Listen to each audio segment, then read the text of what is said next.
Hélène Le Chatelier. I'm a French artist based in Singapore over a bit more than 13 years. I'm Calvin.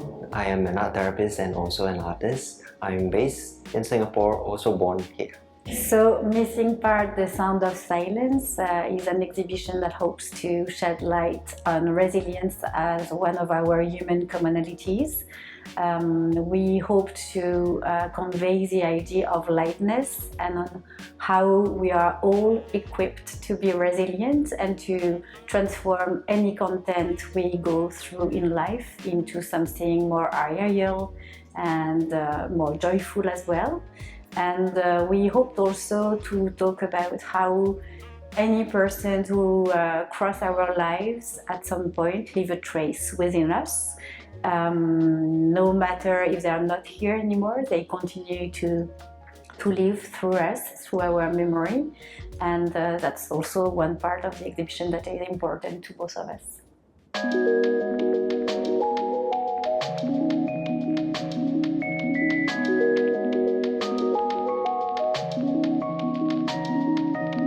My practice is quite diverse. I like to explore different mediums, even if I have a preference for black and white and also for paper. There is a special focus on paper on my practice. And the theme I explore is always related to memory and the body. I have quite a pluridisciplinary practice. I like to explore the relationship between our human body and the memory it contains, and how the relationship we have with memory affect our intimate world and our inner world in a way. So yeah, so no matter really the diversity of medium I like to explore, all my works are related in a way or another to this theme of memory and the body. I primarily work with art installation. That is my preference. Because I enjoy working with materials and how the space actually interact. One of the things that I always keep consistent is the theme, which is impermanence. So for this exhibition, for example, I am moving away from installation but going more into words, and words that actually draw out the theme of impermanence in the audience, hopefully. So when I started to work on the missing part, the part of the exhibition involving some punched paper, as visitors will be able to see, I started to work on my own memories. Each time I had the chance to present part of this series in the past during some exhibitions, I could notice that the theme of resilience and enlightening some memories was something that was speaking and talking to anyone. So I started to nurture this will to work with communities and with different kind of people from different origin. And I thought it was quite meaningful to give voices to people that are not heard. And as I mentioned, in my practice, I'm very interested to explore the relationship between the memory and our intimate world. So I was very keen to work on something that is not so easily shareable by people. So I invited different people through online forums to write to me anonymously and also through workshops. And I have to say that I've been extremely touched and moved by the sincerity of what I've received, of the text I have collected. And suffering and pain has no boundaries and no nationality. And it's something that is part of life. We have to accept that.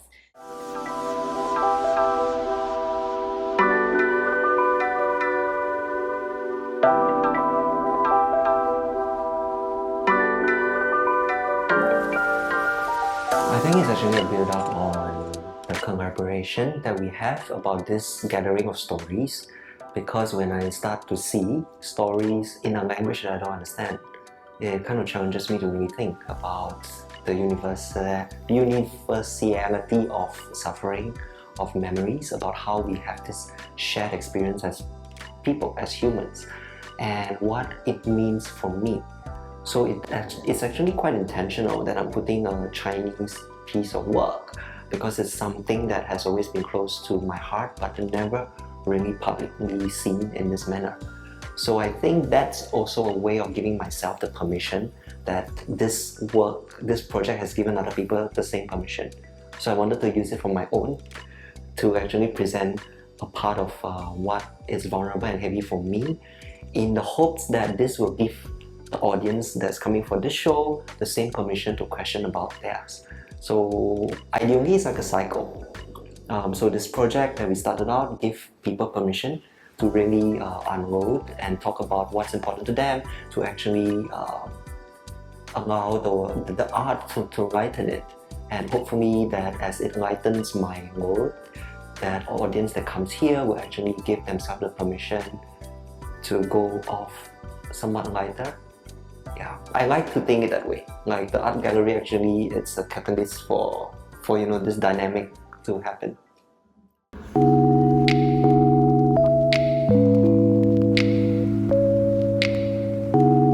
Plenty of conversations. I think a lot of our collaborations started with conversations over coffee. I think a good part of it is because how we found that the themes actually overlap. Memories, impermanence, and a lot of stories that we hear about people that we know and also of each other, where how we use art for ourselves to attend to what we need to. It almost feels like we use art as a form of questioning, to inquire about something. I think that something we have in common, Pang and me, is to explore and continue to, see our practice as a form of research, personal on one hand, but also about humanity, let's say, on the other hand. And we had a first collaboration some years back, and we wanted to pursue this dialogue in a way, so that's what we've done through this exhibition in some ways, and at the same time, because there is of course a meeting point in our respective practice and also an aesthetic preference, we enjoy very much working together, and that's why also we are very confident of the collaboration in itself. It's just a nice dialogue to have, and we know each other well now because we used to work together already.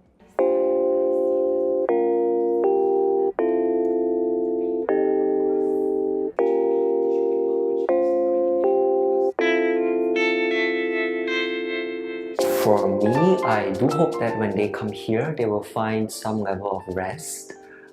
Firstly, because that's also how I see the gallery, a space that gives people permission probably to ask questions that they don't get the chance to ask outside, or to even have this conversation with themselves.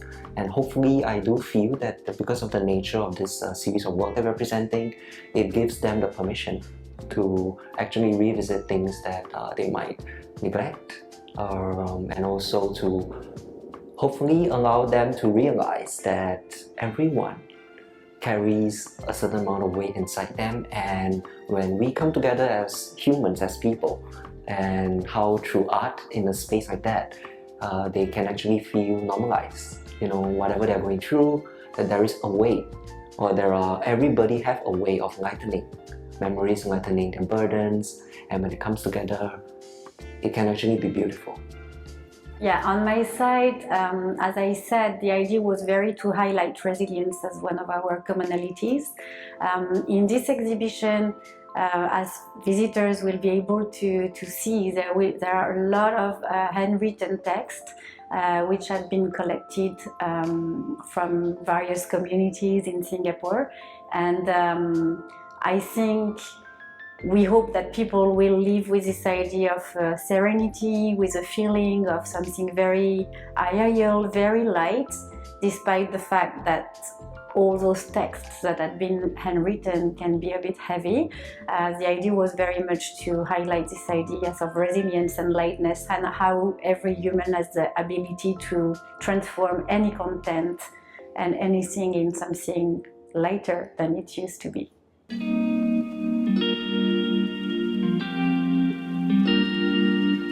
For me, I really enjoy this sense of autonomy that's been given.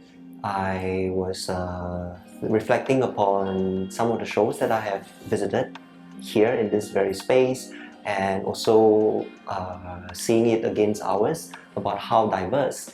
And actually I see it as a good space to celebrate the diversity of practices here, but also about this responsibility to really take the ownership of what you're putting outside. Because the absence of a curator also means that you are going to bounce everything off yourself, because your audience will be seeing very raw, very vulnerable ideas. So you kind of want to do justice to the work, to present it in a way that it's being received the way it's intended to. Yeah. And on my side, I would add that it's a bit challenging to have to manage every aspect of the exhibition by ourselves.